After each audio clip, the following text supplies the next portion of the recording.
प्यारे छात्रों, आज हम लोग विषय सामाजिक विज्ञान नागरिक शास्त्र के अंतर्गत चैप्टर 3 लोकतंत्र और विविधता के बारे में अध्ययन करेंगे। प्रिय छात्रों, लोकतंत्र और विविधता दो शब्द है। लोकतंत्र के बारे में पहले हमें जानना होगा कि लोकतंत्र क्या है। लोकतंत्र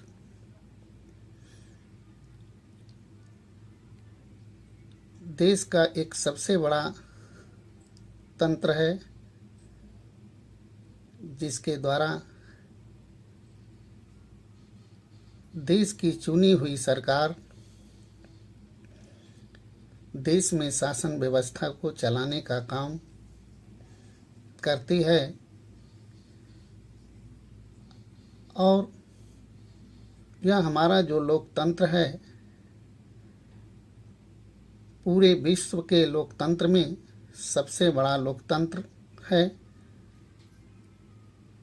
जो कि हमारा देश भारत एक बहुत बड़ा लोकतांत्रिक देश के रूप में विश्व में प्रथम स्थान रखा है। प्यारे बच्चों, लोकतंत्र का तात्पर्य है कि पूरे देश में जो हमारी प्रजा है, हमारे आम जनता है, उनके द्वारा जो चुनी गई सरकार है, वह जो हमारा संविधान है, उस संविधान के अनुसार हमारे देश में शासन व्यवस्था को चलाने का कार्य इस लोकतंत्र में किया जाता है। सर्वप्रथम कुछ इसमें महत्वपूर्ण प्रश्न हैं। पहला प्रश्न है, लोकतंत्र से आप क्या समझते हैं? इसका आंसर है, लोगों द्वारा चुनी हुई सरकार लोगों के लिए और लोगों द्वारा किया गया शासन प्रणाली लोकतंत्र कहलाता है।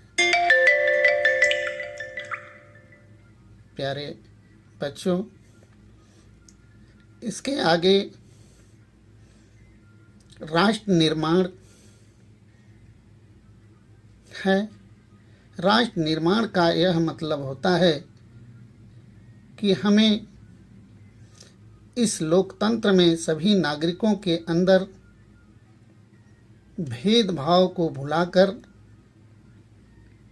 राष्ट्र की आर्थिक, सामाजिक, सांस्कृतिक उन्नति करने के लिए हमें हमेशा अपने को समर्पित होना पड़ता है और देश की सरकार को भी बिना भेदभाव राष्ट्र के निर्माण में अग्रसर, राष्ट्र को आगे बढ़ाने के लिए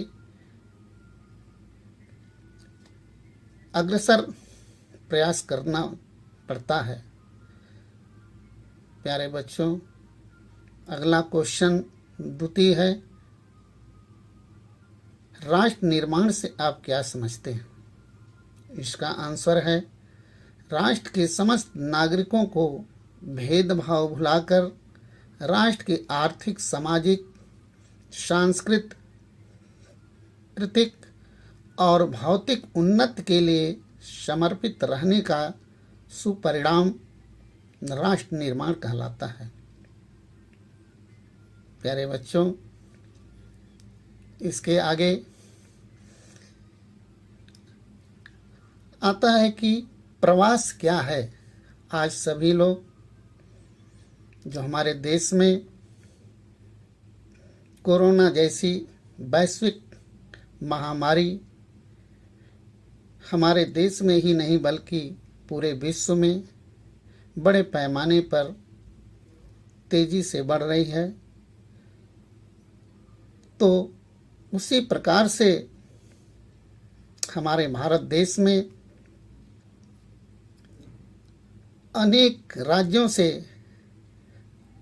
अनेक जगहों से, अन्य दूसरे नगरों, देशों में, प्रदेशों में जा कर के हमारे जो लोग हैं, आम नागरिक हैं, वहाँ पे जा कर के अपने रोजगार के लिए निवास करते हैं, कर रहे हैं।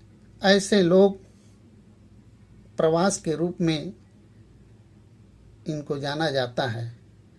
अगला क्वेश्चन है, क्वेश्चन नंबर 3, प्रवास क्या है? इसका उत्तर है अस्थायी तौर पर आर्थिक अवसरों के लिए दूसरे देशों या नगरों में और किसी अन्य राष्ट्रों में जाकर बसने वाले लोगों को प्रवासी कहते हैं। प्यारे बच्चों, हमारे लोकतंत्र की कुछ आज़ादी, स्वतंत्रता है जो हमारे इस लोकतंत्र में शामिल की गई है। जैसे हमें इस लोकतंत्र में आज़ादी से बोलना, लिखना, पढ़ना और तमाम ऐसे कार्यों में हमें अपनी विभिन्न रूपों में अपने आप को व्यक्त करने के लिए, विचारों को शामिल करने के लिए उल्लेखित किया गया है। प्यारे बच्चों, अगला क्वेश्चन है हमारे लोकतंत्र की आज़ादी में क्या क्या शामिल है? इसका आंसर है हमारे लोकतंत्र में आज़ादी से बोलना, लिखना, पढ़ना और कला के विभिन्न रूपों को व्यक्त करना शामिल है। ऐसे हमारे देश का लोकतंत्र है। प्यारे बच्चों, हमारे भारतीय लोकतंत्रात्मक देश में लोकतांत्रिक सरकार चलाने के लिए कुछ महत्वपूर्ण मुख्य तत्व हैं जिनके द्वारा हम अपने आप को इस लोकतंत्र में बंधे हुए हैं और उन बंधे हुए अधिकारों के आधार पे हम इस लोकतंत्र में रहते हैं। प्यारे बच्चों, अगला क्वेश्चन है लोकतांत्रिक सरकार के मुख्य तत्व क्या हैं? इसका पहला नंबर उत्तर है न्याय और समता के प्रति वचनबद्धता। हर लोगों को न्याय पर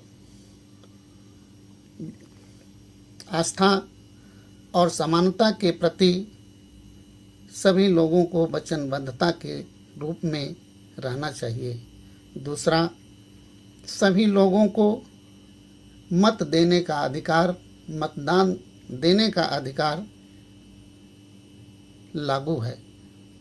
तीसरा है किसी भी आधार पर भेदभाव नहीं होना चाहिए।